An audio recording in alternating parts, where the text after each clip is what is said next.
মুর্শিদাবাদ জেলার শামশেরগঞ্জে তারাপুর সরকারি হাসপাতাল গড়ে উঠেছিল শুধুমাত্র বিড়ি শ্রমিকদের জন্য। এই এলাকার হাজার হাজার মানুষ বছরের পর বছর ধরে বিড়ি শিল্পের সঙ্গে যুক্ত। জীবনের মূল রোজগার আসে বিড়ি তৈরি থেকে। সেই শ্রমজীবী মানুষের স্বাস্থ্যের কথা মাথায় রেখে তৈরি হয়েছিল এই হাসপাতাল, যাতে চিকিৎসা পেতে দৌড়ে ছুটতে না হয়, যাতে অসুখ হলে গরিব মানুষ যেন সহজে সরকারি পরিষেবা পান। এই হাসপাতাল ছিল তাদের জন্য স্বস্তির একমাত্র জায়গা। কিন্তু আজ সেই হাসপাতালকে দেখে বোঝার উপায় নেই কোনোদিন সেখানে মানুষ চিকিৎসা পেত। হাসপাতালের চারিদিক জঙ্গল দিয়ে ঘিরে ফেলেছে, দরজা জানালা সব বন্ধ, না আছে ডাক্তার, না আছে ওষুধ, না আছে কোনো পরিষেবা। দিনের বেলাতেও ভিতরে ঢুকতে ভয় লাগে।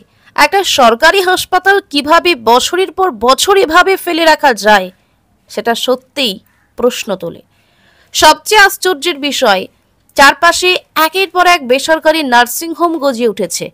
টাকা ঢাললেই চিকিৎসা মেলে সেখানে, কিন্তু যে শ্রমিকের হাতে ঠিকমতো ভাত ওঠে না, তার জন্য চিকিৎসা মানে এখন ভয় আর অসহায়তা। সরকারি হাসপাতালটা তো ছিল তাদেরই জন্যই, তাহলে আজ সেটাকে কেড়ে নেওয়া হলো কেন? কেন এই হাসপাতাল জঙ্গলের মধ্যে চাপা পড়ে রইল আর সরকার চুপ করে বসে থাকলো? রাজ্য সরকার যেখানে অন্যান্য জায়গায় নতুন নতুন হাসপাতাল বানিয়ে ঢাকঢোল পিটিয়ে প্রচার করছে, সেখানে তারাপুরের এই হাসপাতালের এমন দুরবস্থা কেন? বিড়ি শ্রমিকেরা কি মানুষ নয়? তাদের জন্য হাসপাতাল গড়ে উঠলেও পরিষেবা পৌঁছবে না, এটা কোনো উন্নয়ন? এই অবস্থা কেবল অবহেলা নয়, এটা গরিব মানুষের সঙ্গে সরকারের প্রকাশ্য বঞ্চনা।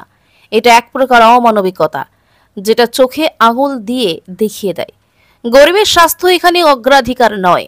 যে হাসপাতাল একসময় শ্রমিকদের জন্য গড়ে উঠেছিল, সেটা আজ শুধুই একটা ভগ্নদশা ভবন।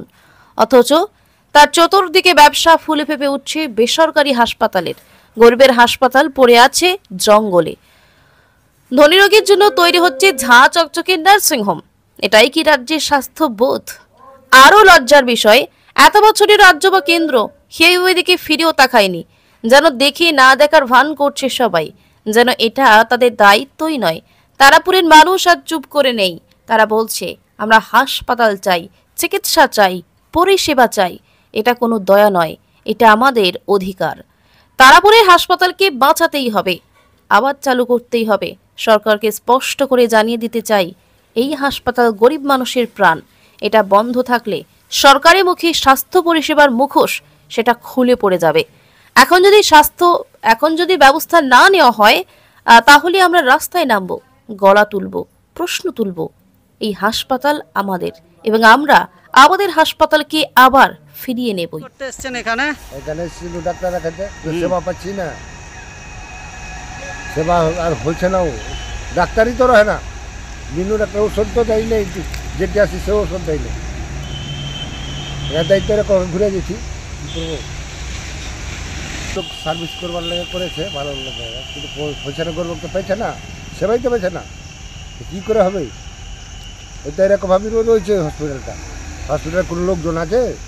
ভিতরে নেই লোকজন, বাইরে নেই, ডাক্তার নেই, নার্স নেই, কেউ তো নেই।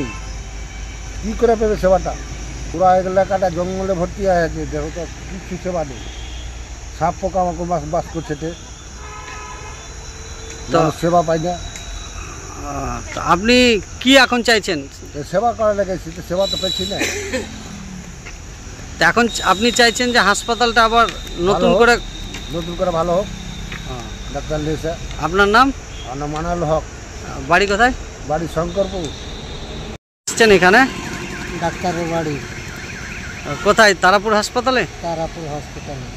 কি করতে এসছেন?